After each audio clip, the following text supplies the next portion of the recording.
Hello everyone, I am Sandeep Kumar. Welcome to my YouTube channel Social with Sandeep. बच्चे आज हम ये तीसरी क्लास करने वाले हैं क्लास 12th की पॉलिटिकल साइंस की बुक 1 का पार्ट 4, जिसकी ये तीसरी क्लास होगी। इससे पहले 2 क्लासेस बनाई गई हैं, अपलोडेड हैं। ये बुक से जो पूछे गए क्वेश्चन होते हैं उसकी सीरीज़ है, उसकी क्लासेस हैं। आपको हर एक क्वेश्चन अलग दिखेगा, हर एक क्वेश्चन के आंसर्स अलग तरीके से बने गए हैं। ठीक है, कोई रिपीट क्वेश्चन नहीं किया गया है। जैसा कि आप देखते हैं गाइड वगैरह में कितनी बार रिपीटेशन होता है, वही क्वेश्चन एक नंबर में, वही क्वेश्चन दूसरे नंबर के वाले में बना करके इतने सारे कन्फ्यूज़न क्रिएट करते हैं, वो चीज़ें नहीं की गई है मेरे में।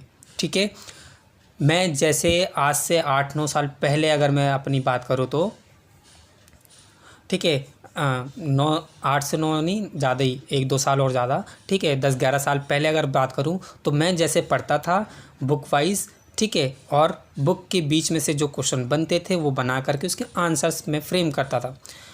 ठीक है, उस तरीके से मैंने पढ़ाई की, उसी तरीके से मैंने आपको सोचा 8-9 साल बाद मेरे को ये लगा कि शायद मैं ऐसे पढ़ के अगर मैं 90+ स्कोर पॉलिटिकल में कर सकता हूँ तो बाकी बच्चे क्यों नहीं कर सकते। ठीक है, तो इसलिए मैंने सोच करके शायद ये क्लासेस शुरू कर दी हैं आप सभी के लिए। तो आप सभी इस चैनल पर बन जाइए, टिक जाइए, जिससे कि आप अपना स्कोर बेहतर कर सकते हैं। ठीक है, ठीक है, बिल्कुल टू द पॉइंट क्वेश्चन बना हुआ है और आंसर भी बिल्कुल टू द पॉइंट दिए गए। कोई लेंदी आंसर्स नहीं है, हर एक चैप्टर में बिल्कुल टू द पॉइंट आंसर्स बने हैं। कोई कन्फ्यूज़न भी क्रिएट नहीं होगी, कोई दिक्कत भी नहीं आएगी। शॉर्ट आंसर्स हैं और इम्पॉर्टेंट तरीके से लिखे गए हैं, तो आपको याद भी हो जाएंगे और आप टाइम भी सेव कर पाओगे। ठीक है, टाइम भी क्या करोगे, सेव कर पाओगे अपना एग्ज़ाम में, या जब आप कहीं भी लिखोगे बैठ के इसके आंसर्स को तब। ठीक है, तो चलिए ज़्यादा टाइम नहीं लगाते हैं, शुरू कर देते हैं। बट उससे पहले एक बात यही बोलूँगा कि लाइक कर लेना, सब्सक्राइब करना बिल्कुल मत भूलना। जो बच्चे देख रहे हैं, टाइम लगता है बेटा हर एक चीज़ों को समझने में, और जब धीरे धीरे आप चीज़ों को समझेंगे, पढ़ेंगे, तो आपको वही चीज़ें जो बोर लगती थी, जो इंटरेस्टिंग नहीं लगती हैं, वही चीज़ें धीरे धीरे आपको इंटरेस्टिंग लगने लगेंगी, क्योंकि आप समझ रहे हैं अब, क्योंकि आपको कुछ ना कुछ एक दो क्वेश्चन ज़्यादा अच्छे से समझ आ रहा है, या ज़्यादा अच्छे से उसके आंसर को पढ़ने में याद कर पा रहे हो, तो आप इंटरेस्टिंग के आप अपने इंटरेस्ट के साथ वहाँ पे कनेक्ट होना शुरू हो जाओगे। तो टाइम लगेगा, इसलिए कह रहा हूँ आप सब्सक्राइब करके चैनल पे बने रहिए। धीरे धीरे सीखोगे तो टाइमली आप कनेक्टेड हो जाओगे अपने इस पॉलिटिकल के सब्जेक्ट के साथ। ठीक है, तो शुरू करते हैं पहला इस वीडियो का फर्स्ट क्वेश्चन, यानी कि क्वेश्चन नंबर 13। ठीक है, क्वेश्चन नंबर 13 क्या है? आसियान एक तेज़ी से बढ़ता हुआ महत्वपूर्ण क्षेत्रीय संगठन है, स्पष्ट कीजिए। अब इस बात को स्पष्ट करना है, इस बात को बताना है कि आसियान एक क्षेत्रीय संगठन, महत्वपूर्ण क्षेत्रीय संगठन कैसे बना, क्यों बना, क्या कारण क्या थे कि आसियान एक तेज़ी से बढ़ता हुआ क्षेत्रीय संगठन बना। क्षेत्रीय मतलब आसपास के क्षेत्र में एक संगठन के तौर पे, एक संस्था के तौर पे, एक कारगर एक कंपनी के तौर पे, ऐसे समझ सकते हो कि आप आसियान को क्षेत्रीय संगठन के रूप में तेज़ी से बढ़ता हुआ क्यों देख रहे हो, रीज़न क्या है वो बताना है, उसको स्पष्ट करना, उस बात को बताना है। तो पहला पॉइंट देखते हैं कि आसियान का क्षेत्रीय संगठन बनने का कारण क्या था। बेटा क्वेश्चन में भी ध्यान देना, क्वेश्चन में क्या बोल रहा हूँ, महत्वपूर्ण क्षेत्रीय संगठन बनने का कारण बताया गया है आसियान का, कि आसियान तेज़ी से बढ़ता हुआ महत्वपूर्ण क्षेत्रीय संगठन, क्या क्षेत्रीय संगठन कैसे बना वो बताया है। तो आंसर क्या है इसका, आसियान का, ये को नहीं का है, ठीक है, ये गलती से लिखा हुआ है, मतलब इसको हटा सकते हो।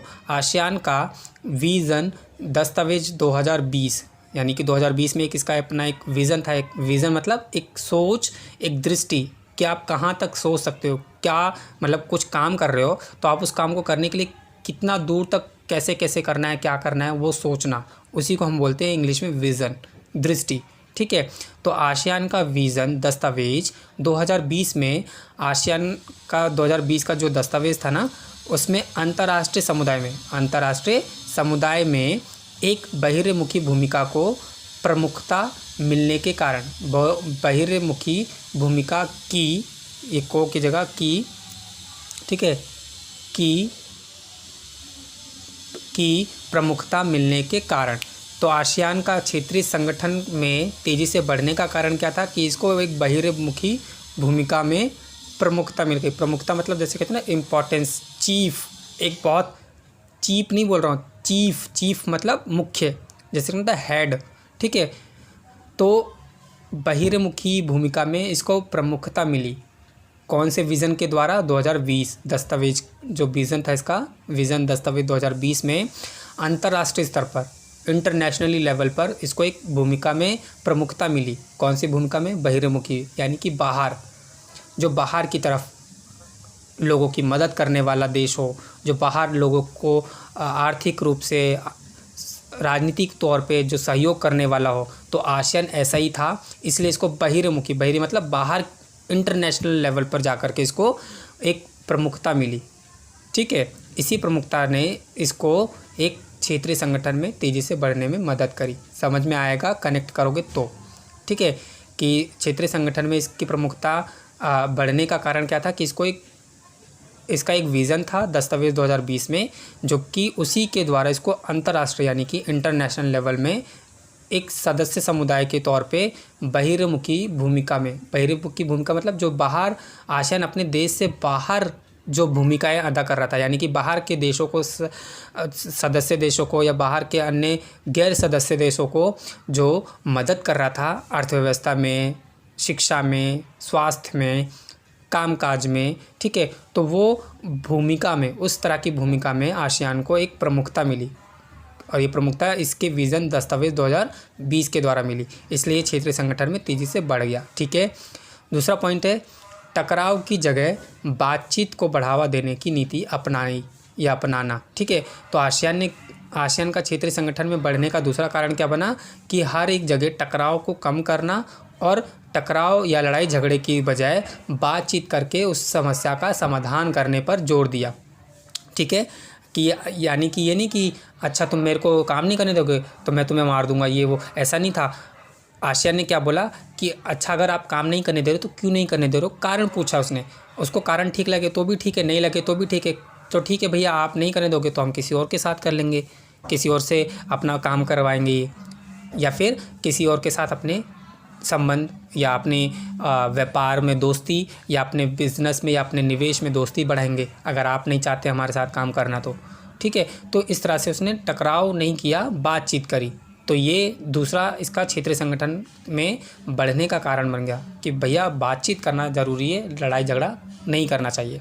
तीसरा पॉइंट है आसियान के द्वारा कंबोडिया के टकराव को कम करना। अब देखो आसियान की क्षेत्रीय संगठन पर तेज़ी से बढ़ने का तीसरा कारण क्या है, क्यों तेज़ी से बढ़ा ये क्षेत्रीय संगठन में?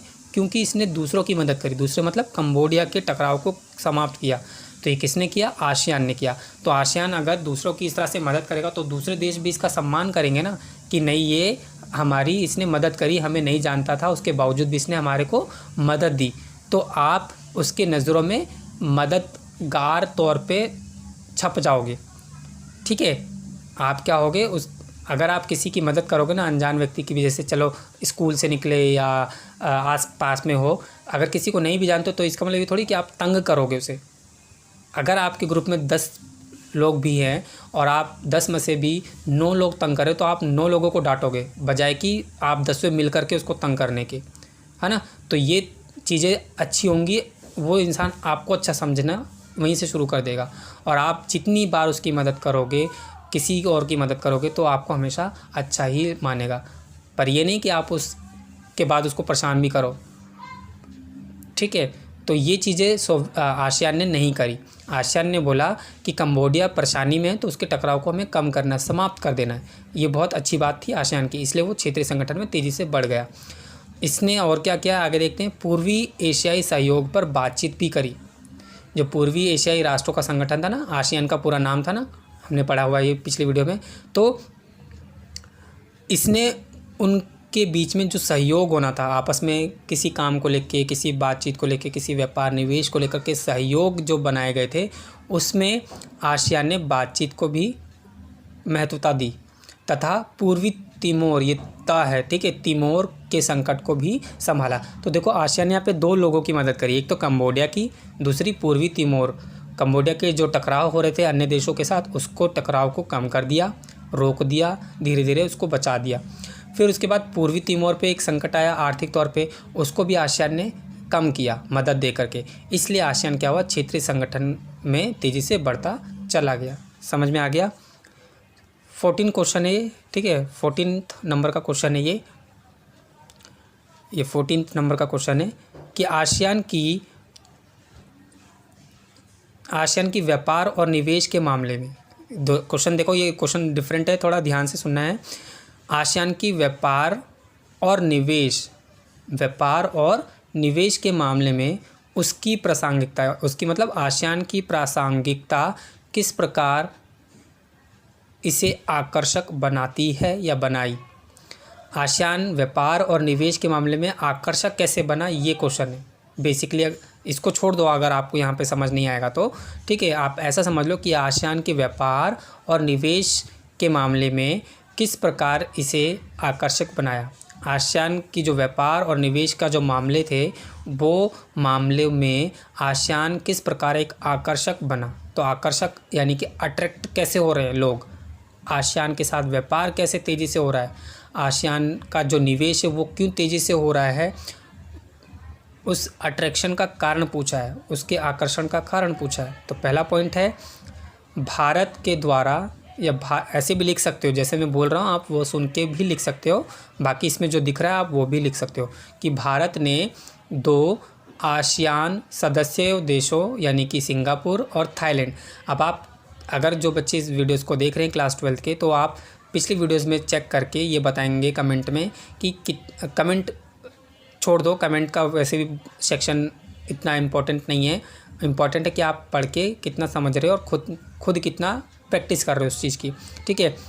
बस लाइक, सब्सक्राइब और शेयर करके रखना, सब्सक्राइब करना बिल्कुल मत भूलना, शेयर करते रहना, ठीक है।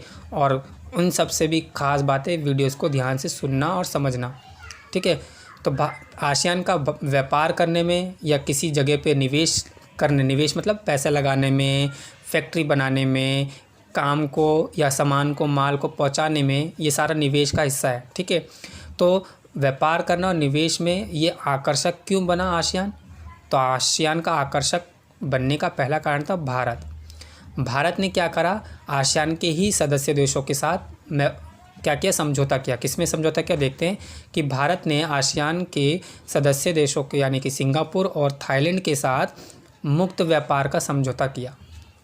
पहला पॉइंट क्या है, भारत के द्वारा आसियान के सदस्य देशों के साथ मुक्त व्यापार में समझौता करना। मुक्त व्यापार यानी कि खुले तौर पे बिना किसी रोक टोक के, यानी कि आपके देश के व्यापारी आसियान के देश में या आसियान के सदस्य देश में अगर जाके व्यापार करते हैं तो उन पे कोई रोक टोक नहीं होनी चाहिए। और भारत से अगर कोई आसियान का सदस्य देश आके व्यापार करना चाह रहा है तो भारत में उस सदस्य देशों को या आसियान को कोई रोक टोक नहीं की जाएगी। ये होता है समझौता, ठीक है। और ये होता है मुक्त व्यापार। मुक्त मतलब खुले तौर पे, समझ में आ गया। तो यही कारण बना आसियान का आकर्षक, यही कारण आसियान को आकर्षक बनाता है व्यापार करने के लिए और निवेश करने के लिए कि भारत ने आसियान को मुक्त व्यापार करने का समझौता स्वीकार कर दिया कि हमें मुक्त तौर पे व्यापार करना चाहिए। आप हमारे यहाँ पे आके करें बिना किसी रोक टोक के, और हम आपके यहाँ पे आके व्यापार करें, निवेश करें बिना किसी रोक टोक के, मुक्त व्यापार, ठीक है। दूसरा पॉइंट है अपने सदस्य देशों को, यानी कि आसियान के सदस्य देश कितने हैं ये आप पिछली वीडियोज़ में चेक करें और याद रखें कि टोटल 10 सदस्य देश थे। 5 तो तभी थे जब इसकी घोषणा पत्र पर हस्ताक्षर हुए, सिंगापुर, थाईलैंड, मलेशिया, मतलब इस तरह से, ठीक है, ये सारे नाम होंगे। तो आप देख लेना, टोटल 10 नाम हैं। 5 नाम तो एक जगह लिखे होंगे, दूसरा 5 नाम दूसरी जगह क्वेश्चन में बने होंगे, ठीक है, देख लेना। तो दूसरा पॉइंट में क्या है कि अपने ही सदस्य देशों को, यानी कि आसियान ने अपने ही सदस्य देशों को, साथ में जो सदस्य देश नहीं थे यानी कि जो इनके साथ सपोर्टिव थे, सपोर्ट कर रहे थे पीछे से, उन सहभागी सदस्यों को भी और जो गैर क्षेत्रीय थे यानी कि आसियान के क्षेत्र में नहीं थे, उसके अलग से क्षेत्र में जो उसके अलावा अन्य क्षेत्रों में थे, उनको बोला है गैर क्षेत्रीय संगठनों के साथ निरंतर यानी कि लगातार बातचीत करते रहना और सलाह मशविरा करते रहने के कारण आसियान एक आकर्षक बन गया व्यापार और निवेश में। ठीक है, आसियान एक आकर्षक बना किसमें? व्यापार निवेश में, क्योंकि इसने क्या किया, ना केवल अपने देश के साथ बल्कि उन देश के पीछे जो सपोर्ट कर रहे सहभागी जो देश है उनको भी मिला लिया इसने, जो इनके क्षेत्र से हटकर गैर क्षेत्रीय थे उनको भी इसने शामिल किया। इन सभी के साथ इसने लगातार हमेशा बातचीत बनाए रखी और आपस में सलाह मशविरा भी करते रहे कि हमें ये व्यापार करना चाहिए कि नहीं। सलाह कर रहे हैं, करना चाहिए तो कैसे करें, बातचीत कर रहे हैं सारी चीज़ों पे। तो इस तरह से आसियान एक महत्वपूर्ण एक आकर्षक कारण बन गया व्यापार और निवेश के लिए, क्योंकि लोगों को अब विश्वास हो रहा था कि आसियान इतना अच्छे से हमारे से सलाह मशविरा करता है, हमसे बातचीत करता है, तो इसके हर एक काम बहुत अच्छे होंगे। क्योंकि जब आप किसी से सलाह मशविरा करते हैं किसी काम को करने के लिए, तो आप ज़्यादा बेहतर कर पाते हो या उसमें गड़बड़ी के चांसेस कम होते हैं। बेहतर करे या ना करे, लेकिन गड़बड़ी के चांसेस तो डेफिनेटली कम हो जाते हैं, है ना। तो ये कारण बना उसके आकर्षक का। तीसरा पॉइंट है, ये एक ऐसा क्षेत्रीय संगठन बना जिसने एशियाई देशों और विश्व शक्तियों को, देखो ध्यान से सुनना है तीसरा पॉइंट, कि ये मतलब आसियान की बात हो रही है कि आसियान एक ऐसा क्षेत्रीय संगठन बना जिसने एशियाई देशों को, यानी जो एशियाई सदस्य देश थे या एशियाई के जो देश थे एशियाई, उन देशों को और विश्व शक्ति मतलब जैसे आपने पढ़ा है ना, विश्व शक्ति के रूप में अमेरिका और सोवियत संघ की बात आपने पढ़ी होगी पार्ट 1 और 2 के अंदर में। ठीक है, तो उनको विश्व शक्ति का माना ना, नाटो, सीटो, सेंटो ये सब भी पढ़ा होगा आपने ना। तो ये सारे विश्व शक्ति के रूप में उभर रहे थे ना। फ्रांस, ब्रिटेन, चीन, ये सदस्य देश आपस में धुरी राष्ट्र और मित्र राष्ट्र, ये सब भी पढ़ा होगा ना आपने। तो उसमें अमेरिका और सोवियत संघ जैसे जो महाशक्ति के रूप में उभरने वाले देश थे। तो आसियान ने क्या करा, आसियान ने एशियाई देशों के साथ और जो विश्व शक्ति थी यानी कि अमेरिका, सोवियत संघ, ब्रिटेन, फ्रांस, धुरी राष्ट्र और मित्र राष्ट्र आपने पढ़ा होगा वो सारे सदस्य देश, तो उन सभी विश्व शक्तियों को राजनीतिक और सुरक्षा के मामलों पर चर्चा के लिए, सुरक्षा के मामलों पर यहाँ पे चर्चा लिखा हुआ है। ठीक है, सुरक्षा के मामलों पर चर्चा के लिए राजनीतिक मंच उपलब्ध कराना। तो तीसरा क्या कारण बना आसियान का आकर्षक होने का? आसियान इसलिए आकर्षित हुआ, किसके तौर पे आकर्षण हो रहा है? व्यापार करने के लिए, निवेश करने के लिए। तो तीसरा कारण क्या था आकर्षण का व्यापार और निवेश में? कि इसने एशियाई देशों को, जितने भी एशियाई देश के सदस्य थे या पूरा जो एशियाई देश का समूह है वो, और अन्य जो विश्व शक्ति थी जैसे अमेरिका, सोवियत संघ और नाटो, सीटो, सेंटो में आपने जो पढ़ा है वो, ठीक है, उन सभी विश्व शक्तियों को इसने क्या करा, राजनीतिक तौर पे चर्चा के लिए बुलाया और सुरक्षा के मामलों पर चर्चा के लिए एक राजनीतिक मंच यानी कि एक ऐसा खुला मंच प्रदान किया जहाँ पे सभी लोग आपस में एक दूसरे से बातचीत करके अपनी हर एक समस्या का समाधान निकाल सकते थे। ठीक है, तो ये चीज़ें कारण बनी। ठीक है बच्चे, समझ में आ रहा है? होपफुली आप समझते रहेंगे, क्योंकि आप जितना समझने की कोशिश करेंगे उतना ही आपका कॉन्सेप्ट या आपका जो क्वेश्चन और आंसर उसके में क्या बताना है वो उतना ही क्लियर होगा। टाइम लगता है बेटा, हर एक अच्छी चीज़ों को समझने में टाइम लगता है। हम कहते हैं हम बुरे बनने में टाइम नहीं लगाते, लेकिन अच्छा बनने में हमें बहुत टाइम लगता है। मैं हूँ, आप हो या आपके घर के आसपास हो या आप घर के अंदर देखो या घर के बाहर देखो, हमें अच्छी चीज़ों को समझने में टाइम लगता है। खाने पीने के मामले में अगर हम बोले कोल्ड ड्रिंक वगैरह जो है या ये जो जंक फूड है ये हमारे लिए अच्छे नहीं हैं, बस इनका टेस्ट अच्छा है इसलिए हमें अच्छे लगते हैं, है ना। टेस्ट अच्छा है इसलिए तो अच्छे लगते हैं, बाकी ये हमारे हेल्थ के लिए अच्छा तो नहीं माना जाता है, क्योंकि इसमें इतनी सारी चीज़ें मिक्स होती हैं जो हमारे इंटरनली चीज़ों को नुकसान करती हैं, है ना, अगर हम ओवर ईट करते हैं ये सारी चीज़ों को। लेकिन जो घर के खाने बनते हैं वो ज़्यादा अच्छे होते हैं, बट उनका टेस्ट हमें पसंद नहीं आता, इसलिए वो हमें अच्छे नहीं लगते। लेकिन असल में जब कोई बीमार होता है या जब कोई किसी का ट्रीटमेंट चल रहा है मतलब, तो उसको कहाँ का खाना सजेस्ट करते हैं? घर का। क्यों? क्योंकि वो हमारे लिए ज़्यादा अच्छा होता है डॉक्टर की नज़रों में भी, और हमारे अपने शरीर के अंदरूनी हिस्सों के लिए भी, है ना। तो जो चीज़ें हमें अच्छी होती है वो टाइम लगती हैं बेटा समझने में। तो आपको ये टाइम लगेगा, लेकिन अगर आप पढ़ोगे तो तभी आप जुड़ोगे और तभी आपको समझ में आएगा। ठीक है, नेक्स्ट क्वेश्चन देखते हैं, क्वेश्चन नंबर 15। ये क्वेश्चन नंबर 15 है, पूर्व की ओर चलो की नीति, पूर्व की ओर चलो की नीति कब अपनाई गई और किसने अपनाई? तो पूर्व की ओर यानी पूर्वी भारत की तरफ, पूर्वी भारत जैसे आप बिहार, नागालैंड, मिजोरम, मणिपुर इस तरफ जाओगे, ठीक है, बांग्लादेश, ये सारा आपका पूर्वी भारत के साइड में आप देखोगे ना, मैप देखोगे तो पूर्वी हिस्सों में दिखेगा आपको ये सारा। ठीक है, तो पूर्व की ओर चलो की नीति कब और किसने अपनाई? ये आंसर है भारत ने अपनाई। भारत ने कौन सी नीति अपनाई? पूर्व चलो की नीति। तो ये आपको ध्यान रखना कि भारत ने पूर्व की ओर चलो नीति को अपनाया। कब अपनाया? 1991 में, 1991 में भारत ने इस नीति को अपनाई। ठीक है बच्चे, क्वेश्चन नंबर 16 देखते हैं। क्वेश्चन नंबर 16 है, चीनी अर्थव्यवस्था के उत्थान, उत्थान बोल लो या इसको हटा के बोल दो विकसित या विकास, कि चीनी अर्थव्यवस्था के विकास या विकसित होने के कारण क्या है? सिंपल ऐसे क्वेश्चन ध्यान रख लो। अब देखो बेटा, यहाँ पे चीन की अर्थव्यवस्था, इससे पहले हमने आसियान की अर्थव्यवस्था के बारे में पढ़ा है। कंफ्यूज नहीं होना है, मिक्स नहीं करना है, इसीलिए मैंने बोला हर एक क्वेश्चन बिल्कुल एक ही बार लिखा गया है, हर क्वेश्चन को रिपीट नहीं किया गया है, और हर क्वेश्चन के आंसर्स को भी रिपीट नहीं किया गया है। क्यों नहीं किया गया? क्योंकि खास बात यह है कि बेटा ये बुक से पढ़ के बनाए गए क्वेश्चन हैं, बुक के बीच में से बनाए गए क्वेश्चन हैं, इसीलिए यहाँ पे क्वेश्चन एक बार में एक ही बार आया है और आंसर्स को भी अलग तरीके से फ्रेम किया गया है। इसीलिए मैंने बोला आपको ये वीडियो समझनी है, कनेक्ट होना है, कनेक्ट कराना है बाकी बच्चों को भी शेयर करके, तो ज़्यादा अच्छा होगा। ठीक है, तो चलिए शुरू करते हैं। 16 नंबर का क्वेश्चन, कि चीनी अर्थव्यवस्था के उत्थान या उसके विकसित होने के कारण बताना है। कि चीन की अर्थव्यवस्था विकसित कैसे हो गई? आसियान को तो मदद अमेरिका ने करी थी मार्शल योजना के तहत, लेकिन चीन की अर्थव्यवस्था का विकसित होने का कारण क्या बन गया? इसको तो कोई मदद ही नहीं कर रहा। तो अब देख लेते क्या है इसके विकसित होने का कारण। पहला कारण है 1978 के बाद, 1978 के बाद, बेटा ये शब्द ध्यान देना, के बाद बोल रहा हूँ मैं, 1978 के बाद चीन की अर्थव्यवस्था जो आर्थिक सफलता थी उसको एक महाशक्ति के रूप में उभरने के रूप में देखा गया। तो चीन को 1978 के बाद एक महाशक्ति के रूप में उभरते हुए देखे जाने के कारण इसको इसकी अर्थव्यवस्था के विकसित होने का कारण बना।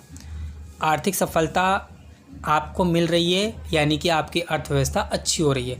आर्थिक सफलता मतलब कि आपके जो कारोबार है, आपका कामकाज है, आपका जो निवेश हो रहा है, आपका जो प्रोडक्शन हो रहा है, यानी कि आप उत्पादन कर रहे हो, जितने सामान को बना रहे हो, वो उसकी कीमत, उसकी जो डिमांड है दूसरे देशों में, आपके अपने क्षेत्रों में, उसकी कीमत, उसकी मांग जितनी ज़्यादा तेज़ी से बढ़ रही है, वो सब आर्थिक मामलों में शामिल होता है। आर्थिक का मतलब सिर्फ हम पैसा नहीं कह सकते। आर्थिक पैसा का मतलब क्या है? कामकाज, तरक्की, काम का व्यापार, फैलाव होना, है ना, लोगों के द्वारा उनकी मांग या डिमांड करते जाना लगातार, ये भी तो एक आर्थिक ही हिस्सा है ना। तो ये ध्यान रखना, आर्थिक का मतलब पैसा ही नहीं, पैसे से जुड़े हुए हर एक काम आर्थिक में ही आते हैं। ठीक है, तो चीन की आर्थिक सफलता को एक महाशक्ति के रूप में उभरते हुए देखना अपने आप में ही इसको विकसित होने का एक कारण बना। ठीक है, कि भैया अब ये धीरे धीरे आर्थिक सफलता हासिल कर रहा है चीन, और ये एक महाशक्ति बन जाएगा, यानी कि अमेरिका से भी ज़्यादा ताकतवर बन जाएगा। इसलिए इसकी अर्थव्यवस्था का विकास होने का ये पहला कारण माना गया कि ये अपने आप में विकसित हो रहा है। तो भैया ये इसकी विकसित होने का पहला कारण माना गया। दूसरा पॉइंट है आर्थिक सुधार के बाद। अब यहाँ पे आर्थिक सुधार हुआ, सफलता मिली, तो उसके बाद आर्थिक तेज़ी अधिक रही। जब सफलता मिल गई भाई तो तेज़ी, अब उसको समझ में आ रहा है तो उसको तेज़ी मिल रही है, यानी कि धीरे धीरे बढ़ रही है चीज़ें। और माना जाता है कि 2040, यानी कि अब ये 2023 चल रहा है, 2040 तक दुनिया की सबसे बड़ी आर्थिक शक्ति यानी कि अमेरिका से भी आगे निकल जाएगा, ऐसा अनुमान लगाया गया। तो आप इसमें आंसर में ऐड कर लेना। ये काफ़ी पहले के लिखे हुए बने पड़े हैं, तो पढ़े पढ़े इसका कोई यूज़ भी नहीं हो रहा था इस नोट्स का, तो मैंने सोचा कि चलो 9-10 साल बाद ही सही पर किसी को यूज़ करने के लायक बना देते हैं इसको। तो इसलिए मेरे को यूट्यूब ही एक सहारा मिला, जहाँ से शायद मैं आप तक पहुँचा पाऊँगा इस सारी चीज़ों को।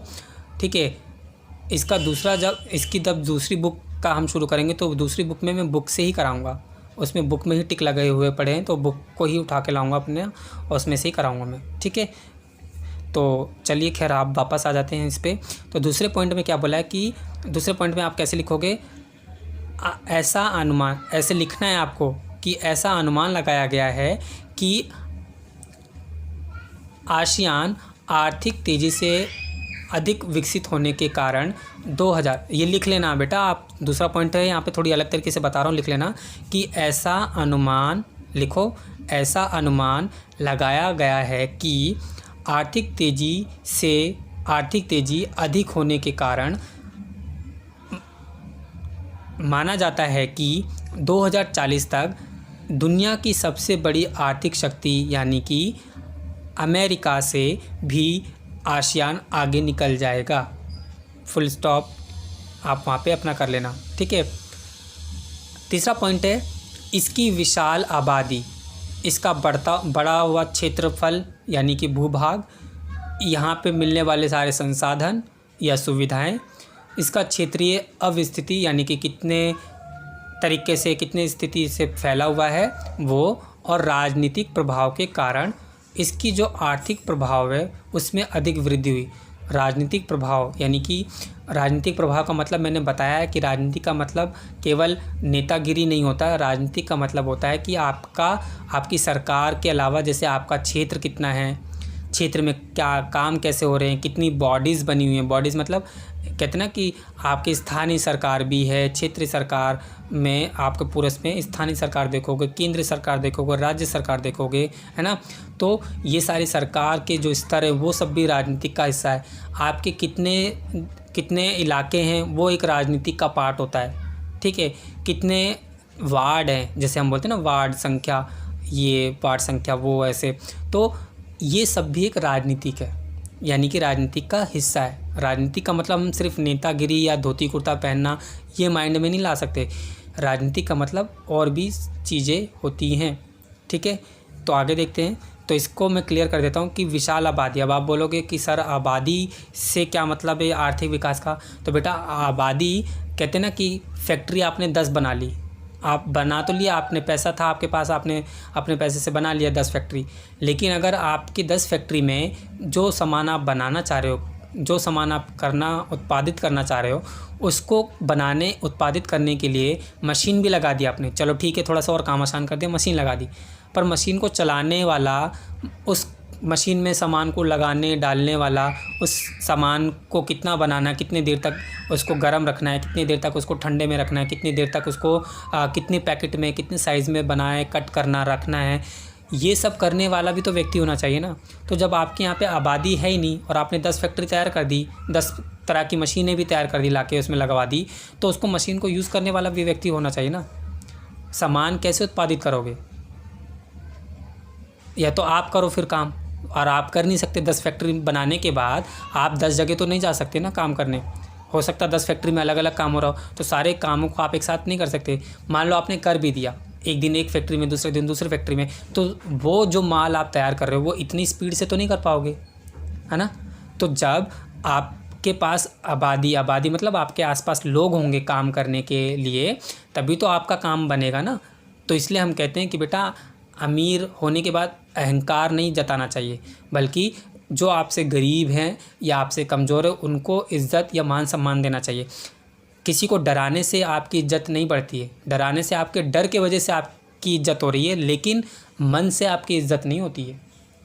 आप 4 बार डरा के पूछोगे ना, मेरी बात नहीं मानेगा, तो वो हाँ में भर देगा, बोलेगा हाँ मैं मानूंगा, लेकिन अंदर से उसका जी कभी आपको मानने के लिए तैयार नहीं रहेगा। ये बात ध्यान से सुन लो,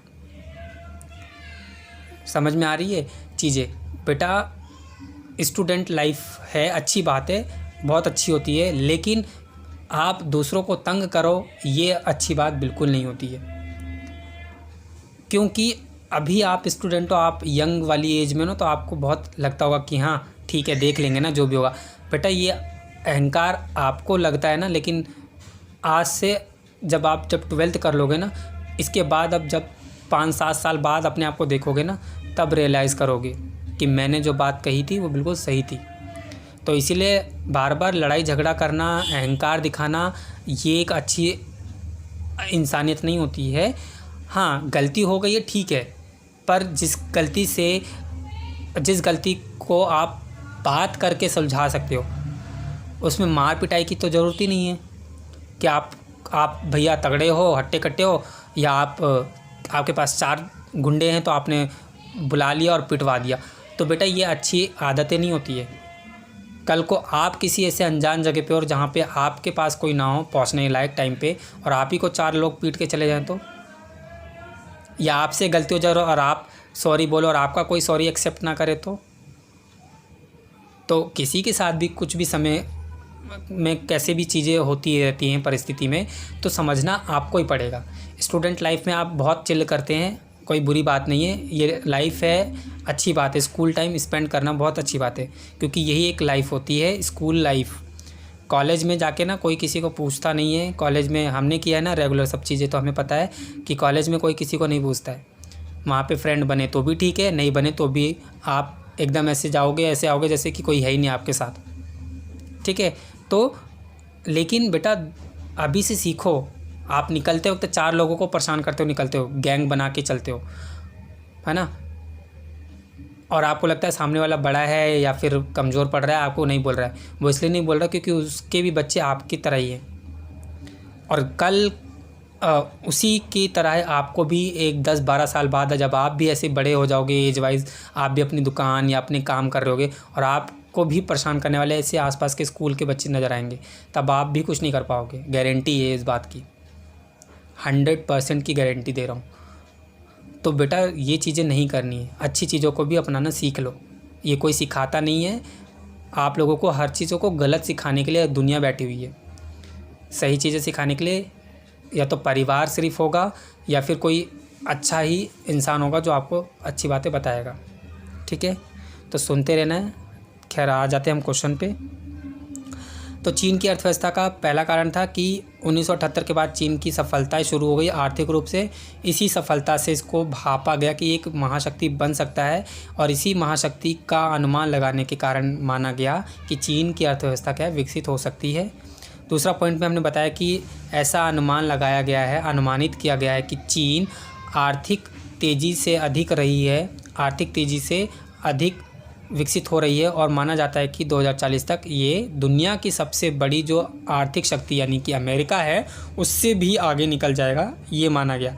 इसलिए इसकी अर्थव्यवस्था के विकसित होने का ये दूसरा कारण बना। दूसरा कारण में अनुमान शब्द है कि अनुमान लगाया गया है, तो अनुमान शब्द ही अपने आप में कारण बन गया कि ऐसा अनुमान लगाया गया कि 2040 में अमेरिका से भी आगे निकल जाएगा आसियान, ठीक है। ये दूसरा कारण बना है। तीसरा कारण बना है इसकी आबादी। अभी मैंने बता दिया एग्जांपल कि आप चाहे कितनी भी बड़ी कारोबार वाले व्यक्ति बन जाओ, लेकिन अगर लोग नहीं होंगे, लोगों को आप सम्मान से रखोगे नहीं, आप जितना अपने एम्प्लॉय को अच्छे से रखोगे, उनकी चीज़ों को भी समझोगे। अब कुछ जगह हम जैसे होता है इमरजेंसी, बेटा इमरजेंसी कभी भी किसी के साथ भी हो सकती है।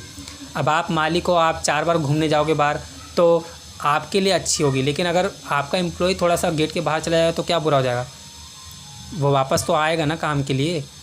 तो थोड़ा बहुत एम्प्लॉय को समझोगे नहीं जब तक ना, तब तक आपका काम अच्छा विकसित नहीं होगा। एम्प्लॉय आपको बड़े होने से या तो इज़्ज़त देंगे या फिर आप उनसे ज़्यादा ताकतवर हो इसलिए इज़्ज़त मिलेगी, लेकिन आपको इज़्ज़त दिल से कभी नहीं देगा एम्प्लॉय, ठीक है। एम्प्लॉय दिल से इज़्ज़त कभी नहीं देगा, ये बात याद रख लेना। अगर आप में अहंकार और आप में अपने आप में एक वो मालिकपना बार बार दिखाने की जो आदत होगी, तो एम्प्लॉय आपको इज़्ज़त अंदर से कभी नहीं देगा। वो तो इसलिए इज़्ज़त दे रहा है क्योंकि आप मालिक हो, आपके यहाँ काम कर रहा है, आपको पैसे चाहिए उससे, इसलिए। उसके अलावा आपकी इज़्ज़त कोई नहीं करेगा, इवन वही जो आपके पास काम कर रहा है वो भी नहीं करेगा, ये गारंटी है इस बात की, इसलिए कहते हैं बेटा घमंड दिखाने की हर जगह ज़रूरत नहीं होती है। आप अमीर हो, कोई गरीब है, कोई पतला दुबला कमज़ोर व्यक्ति है, तो उसको डराने की बजाय उसको इतना सपोर्ट करके दिखाओ ताकि वो आपसे डरे नहीं, आपकी इज़्ज़त करे और आपके आसपास रहे। वो आपकी ताकत होती है। डरा करके किसी को वो करना वो आपकी कमज़ोरी है, आपकी ताकत नहीं है। आगे देखते हैं क्वेश्चन नंबर 16 का 4th पॉइंट। 1949 के साम्यवादी क्रांति के बाद, तो ये क्वेश्चन अलग से पूछा जा सकता है कि साम्यवादी क्रांति कब हुई थी। 1949 में ऐसा दिखाना है आपको, ठीक है। 1949 के साम्यवादी क्रांति के बाद, अब यहाँ पे भी देखो बाद बोला, किसके बाद, साम्यवादी क्रांति के बाद। कब हुई थी साम्यवादी क्रांति, 1949 में हुई थी। कौन सी क्रांति, साम्यवादी क्रांति। तो इस क्रांति के बाद चीनी जनवादी गणराज्य, चीनी क्या हो गया, जनवादी, अब गणराज्य होगा, रिपब्लिकन, ठीक है। गणराज्य की स्थापना के समय आर्थिक रूप से यानी कि सोवियत मॉडल पर आधारित हो गया था। सोवियत मॉडल के बारे में आपने चैप्टर 2 में पढ़ा होगा ना, सोवियत संघ का जो विघटन हुआ, ये सारे जो क्वेश्चन है ये इसमें इसी वाले चैप्टर में आपने पढ़ा है ना, सोवियत संघ का मॉडल कैसा था। तो 1949 में चीनी भी क्या करा, इसने भी आर्थिक रूप से सोवियत मॉडल पर आधारित अपनी नीति को स्थापित की। 5वां पॉइंट है खेती से पूंजी निकालकर, खेती यानी कि जो एग्रीकल्चर है, यानी कि आपके गांव में आसपास के जो ग्रामीण क्षेत्र जो हैं वहाँ पे खेतियाँ होती हैं, खेतियों से भी कई सारे रुपए बनते हैं। तो उससे सरकार क्या कर रही है, वहाँ से टैक्स के तौर पे कुछ पैसे लेती है और उससे क्या कर रही है, बड़े बड़े उद्योग खड़े करने में अधिक जोर दे रही है। तो चीन ने क्या करा, चीन ने भी अपने यहाँ पे जो खेती है उसको बढ़ावा दिया। उसने बोला जो खेती की जगह है उसको हम काटेंगे नहीं, साफ़ नहीं करेंगे। हम ये सोचें कि भैया यहाँ पे स्कूल बना देंगे, बिल्डिंग बना देंगे, हॉस्पिटल बना देंगे और खेती की जगह ख़राब कर देंगे। तो चीन ने ये सब चीज़ें बेवकूफ़ी नहीं करी। चीन ने बोला जो खेती की जगह है उसको खेती की जगह रहने दे, जो बिना खेती की जगह है, जो जहाँ कोई नहीं रह रहा है, वहाँ की जगह को हम सरकारी तौर पे, क्योंकि सरकार है उसके नियंत्रण में ही वो सारी चीज़ें, तो वो हम जगह वो ही इस्तेमाल करेंगे जहाँ पे खेती नहीं हो रही है या जहाँ पे लोग नहीं रहते हैं, ठीक है। तो चीन ने किसी को परेशान नहीं किया, चीन ने अपनी हर एक चीज़ों को सही इस्तेमाल किया, इसीलिए चीन ज़्यादा आगे टेक्निकल वाइज आगे है। चाइना के लोग माइंडेड बहुत ज़्यादा है हर चीज़ को लेके, ये रीज़न है वहाँ का। हमारे देश की तरह नहीं कि दूसरों को परेशान करो, दूसरों के घर को दूसरे के घर को उजाड़ दो या दूसरे के खेती बाड़ी के सामान को तोड़ फोड़ दो, तहस नहस कर दो। ये हमारे यहाँ पे होता होगा, इसलिए हमारे यहाँ पे तरक्की कम है और बेरोज़गारी और कमज़ोरियाँ ज़्यादा है ना। तो ये चीज़ें वहाँ नहीं थी, इसलिए चीन ने क्या करा, अपनी आर्थिक व्यवस्था को और विकसित करने के लिए खेती से पूंजी निकालना शुरू किया। खेती से भी जो पैसा आया उससे उसने क्या करा, बड़े बड़े उद्योग स्थापित किए, ताकि जो खेतों से कच्चा माल जाता है तो वहाँ पे हम उसको समय पे और ज़्यादा से ज़्यादा तेज़ी से उत्पादित करें और लोगों को तक पहुँचाए ताकि हमारा माल बिके। तो ये चीन अच्छा कर रहा था, चीन की सरकार अच्छा कर रही थी, इसलिए चीन तरक्की पे। हमारे यहाँ की तरक्की इसलिए नहीं है क्योंकि हमारे यहाँ की सरकार हमें ही गिराने में लगी होती है, गरीब लोगों को। उन्हें ये नहीं पता होता है, पता होते हुए भी उनमें ये दिमाग नहीं आता कि गरीब लोग नहीं होंगे या कामकाजी समुदाय नहीं होगा अगर देश में, तो गुजारा नहीं होगा। अमीर लोग गटर साफ़ नहीं करने जाते बेटा, अमीर लोग खेती नहीं करते हर वक्त। हाँ, कुछ लोग हैं जो बहुत डिसेंट कहते हैं ना, जो बहुत एक सभ्य व्यवहार वाले जो लोग होते हैं, वो खेती करते करते अगर अमीर भी बन गए तो भी खेती नहीं छोड़ते, क्योंकि उनका खेती से ही उनके पास ये अमीरी आई है। तो वो लोग अच्छे होते हैं जो अपनी गरीबी को याद रखते हुए अपने अमीरी की तरफ आते हैं। ये नहीं कि आज आप गरीब थे और कल अमीर बन गए तो आप में अहंकार आ गया और आपने 4 गरीबों को थूक दिया, 4 गरीबों को ये कह के बोल दिया अबे हट पे, साइड हो पे। ये लहजा नहीं है।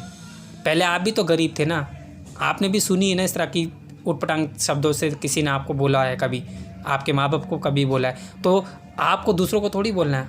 अगर आप अमीर बन गए आज उस कम अच्छे वाले काम की वजह से भी, तो भी आपको कम अच्छे वाले काम के लोगों को इज़्ज़त देनी है और उस काम को हमेशा याद रखना है। ये इंसानियत और अच्छाइयाँ होती हैं। तो चीन ने वो काम किया, खेती से लोगों की जो आमदनी होती थी उसको बढ़ावा दिया, ना कि उसको घटाया, ठीक है। इसलिए चीन तरक्की पे है। लास्ट पॉइंट है आयातित सामानों को धीरे धीरे घरेलू स्तर पर ही तैयार करवाना शुरू कर दिया। अब जो सामान आ रहे थे, यानी कि जितना सामान ये बाहर से इंपोर्ट कर रहे थे, चीन वाले लोग बाहर से मंगा रहे थे, क्योंकि उनके पास नहीं थे, वो सामान अवेलेबल नहीं थे, इनके यहाँ पे बन नहीं पा रहे थे वो सामान। तो चीन ने क्या करा, जो सामान आयात करवा रहे थे, आयात मतलब आ रहे थे, मंगाया जा रहा था बाहर से, उस सामान को धीरे धीरे क्या करा चीन ने, घरेलू स्तर पर यानी कि अपने ही देश के लोगों को बढ़ावा दिया, अपने ही देश के लोगों को सामान सस्ते से सस्ते रूप में दिया। हमारी सरकार भारत में नहीं करती ऐसा। हमारी सरकार तो हमारे पैसे को कैसे लूटा जाए और कैसे लूट करके बाहर तरक्की दिखाई जाए, ताकि हमारी सरकार बिल्कुल वही कर रही है जैसे मिखाइल गोर्बाचेव ने किया, कि अपनी देश को लुटवा दिया और अपने देश की सारी स्थिति पूंजी को बाहर के देशों में लुटा दिया, क्योंकि उसे लगा कि भाई तारीफ़ होगी मेरी। मिखाइल गोर्बाचेव को ऐसा पढ़ा है ना अपने बुक में, मिखाइल गोर्बाचेव को लोगों ने शक भरी नज़रों से देखा है। एक पॉइंट आएगा बीच में पढ़ोगे तो, लोगों ने, उसकी जनता ने, वहाँ के जनता ने ही उसको शक भरी या आशंका भरी निगाहों से देखना शुरू किया मिखाइल गोर्बाचेव को। क्यों? क्योंकि मिखाइल गोर्बाचेव ने अपने देश की आर्थिक पूंजी को इकट्ठा तो कर लिया, लोगों से छीन के या लोगों से टैक्स के मामले में ये लगा के वो लगा के, इस तरह की चीज़ों को करके, लेकिन क्या फ़ायदा मिला? लोगों ने उसको ही हरा दिया बाद में, क्योंकि उसने लोगों को ज़रूरत से ज़्यादा नोच लिया था। उसने लोगों की इनकम को बढ़ाने के लिए कोई मदद नहीं करी। गरीब लोग कितना भी काम कर रहे हो, कोई उसको ध्यान नहीं दिया उसने, जबकि उन्हीं गरीब की वजह से उसका पूरा देश में काम हो रहा था ना। लेकिन उसने नहीं किया ऐसा। उसने क्या करा, दूसरे देश को मदद दी, आर्थिक तौर पे, हथियारिक तौर पे, सैनिक तौर पे, और अपने देश को तबाह कर दिया उसने। तो इसीलिए हमारे देश की सरकार भी कुछ ऐसे ही अभी लगातार करने में आ रही है, फालतू की चीज़ों पे ध्यान दे रही है। अरे भाई, ये या तो पढ़ाई करवाना बंद करा दो, स्कूल कॉलेज सब छुड़वा दो, क्यों करवा रहे हो? जब नौकरी नहीं है हमारे देश में, जब हमारे देश में तनख्वाह ही नहीं मिल रही है, तो लोग बाहर तो जाएंगे ना, तो बाहर की तरक्की होगी। भारत में जब इतना स्किल हो, कई सारे ऐसे बच्चे, कई सारे ऐसे लोग हैं जिनके पास गुण हैं, हो सकता है वो अपनी जो पढ़ाई की है उसके अलावा उसमें ना गुण हो, किसी और चीज़ में उसमें गुणी हो, धनी हो, उसकी उस चीज़ की महत्वता भी उसको नहीं दी जा रही है, तो बाहर ही जाएगा वो व्यक्ति। तो बाहर की तरक्की होगी ना, आपके देश की तो नहीं होगी। अगर आप अच्छी सरकार होते तो आप अपने देश का सोचते ना पहले। आप अपने देश का तो पैसा लूट लेते हो अलग अलग तरीके के बहाने बना के, और फिर उसी पैसे से आप दूसरे की ये कर देंगे, हम वो कर रहे हैं, हम ऐसा कर रहे हैं, तरक्की दिखा रहे हो। किस बात की तरक्की भाई? अपने देश का आपकी गरीबी को देखा है कभी? नहीं गरीबी की स्थिति क्या हो रही है? तनख्वाह अच्छी नहीं है, लोग गाँव जा रहे हैं, गांव में भी जाकर के लोग खेती कर रहे हैं, तो खेती का भी आमदनी अच्छा नहीं मिल रहा है, कहाँ से लाएं पैसा? लोग पता नहीं ना। तो ये बेवकूफ़ सरकार है ना हमारी, जो हमारे देश को ही बर्बाद करने में लगी हुई है। ठीक है, क्योंकि उनके पास तो बंगला है सरकारी, उनके पास सरकारी गाड़ी है, सरकारी फ़ौज है, सरकारी सुरक्षा है, सरकारी चीज़ें हैं, सब कुछ। उनको किस बात की टेंशन है? पर्सनली आप अपना प्लेन में जा रहे हैं, पर्सनली आप अपनी कार में जा रहे हो, 4 लोग आगे हैं, 4 लोग पीछे हैं भाई। जब ये जाते ना सड़क पे, तो इनके दिमाग में ये बात नहीं आती कि जिस दिन ये निकल रहे, हो सकता है उस दिन किसी बच्चे का एग्ज़ाम पड़ा हो, सेंटर पड़ा हो, दूर दूर से बच्चे आ रहे जा रहे हैं, ट्रैफिक जाम करवा देते हैं। ये हैं हमारे देश के नेता, जिनको, क्योंकि एक बार मेरे साथ भी ये हुआ है, मेरा कहीं सेंटर पड़ा था और मैं उस नेता की वजह से लेट हुआ था, क्योंकि उस जगह से नेता जा रहा था ना, उसका जाना ज़रूरी है, जो कि जनता के लिए बनाया गया, जनता के काम के लिए बनाया गया, जनता के काम को आसान करने के लिए बनाया गया। उसने मेरे काम को इतना डिफ़िकल्ट बना दिया। उस दिन मैं लेट पहुंचा, मुझे एंट्री नहीं मिली, जैसे जैसे एंट्री देने की बात भी हुई, पर उसके बाद मेरा किराया भी ज़्यादा लग गया। मैं तो सोच कर के किराया बाकायदा सब कुछ सोच कर के निकला था, हमारे पास इतने रुपए नहीं हैं, तो मैं सोच समझ के सब कुछ लेके निकला था, लेकिन मेरे किराए इतने ज़्यादा लग गए, मुझे इतना दूर चल करके तब बस लेनी पड़ी थी। तो गधे नेता की वजह से हुआ ना। वो जो नेता, जो गधा था, उसके साथ की जो टीम गधी थी, उनको ये समझ नहीं आई ना कि उस दिन, जिस दिन वो जा रहे हैं जाम करवा के, अपने आप का रास्ता खाली करवा के जा रहे हैं, उन्हीं जनता ने उनको जिताया, उन्हीं जनता, ताकि उनको आसानी हो, उनको दिक्कत ना हो। वो अपनी सुविधा के लिए उसी जनता को मुसीबत में डाल के चले गए। ये सारी तो बेवकूफ़ी गधे वाली नेता की निशानी हो गई ना, कि उनको ये समझना चाहिए था कि भाई आज संडे है या आज सैटरडे, कोई एग्ज़ाम तो नहीं पड़ा है, आसपास पूछ लिया जाए। स्कूल के सेंटर्स हैं, कॉलेज हैं यहाँ पे, ठीक है, कंप्यूटराइज्ड जो डिजिटलाइज्ड जो सेंटर हैं उसमें पता कर लिया जाए कि कोई एग्ज़ाम तो नहीं है आसपास में। अगर हैं तो भैया रोड को चालू कर दो, ताकि जो बच्चे बीच में फंसे हुए हैं ट्रैफिक में उनको टाइमली पहुंचने में मदद मिले। लेकिन उस गधे नेता की वजह से मेरे साथ ये सारी गड़बड़ हुई उस दिन, जो मुझे आज तक गुस्सा दिलाती है इस बात को सोचने में कि ऐसे गधे नेता हैं जिनको हम जिता तो देते हैं, बाद में वो 5 साल बैठ करके हमें रुलाने के अलावा कुछ नहीं करते। 1 साल, आधे साल के लिए वो चुनाव प्रचार में तरक्की वाली बात बता देते, लेकिन बाकी के 4.5 सालों में तुम्हें रुलाने के अलावा कुछ नहीं करेगा नेता। तो अगर आप सोच लो, बाकी जैसा भी है, ठीक है, पॉलिटिकल साइंस के स्टूडेंट हो, समझना आपके ऊपर भी आना चाहिए।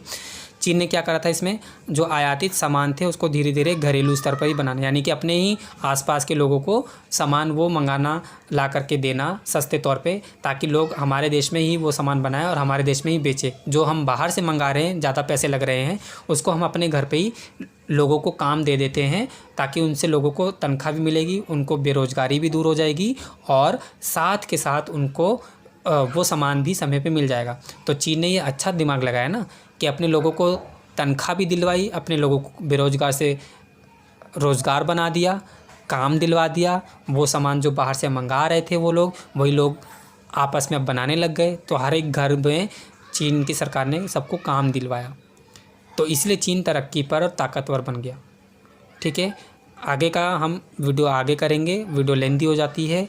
तब तक के लिए बाय बाय सभी को। माइंड कोई चीज़ें फालतू नहीं करनी है, पढ़ाई पे ध्यान देना है। ठीक है, पॉलिटिकल साइंस के स्टूडेंट हो तो वाद विवाद तो बात चलती रहेंगी। ठीक है, खैर तब तक के लिए बाय बाय, और सब्सक्राइब कर लें, दूसरों को भी करवाएं और बने रहें। ठीक है, थैंक यू एवरीवन।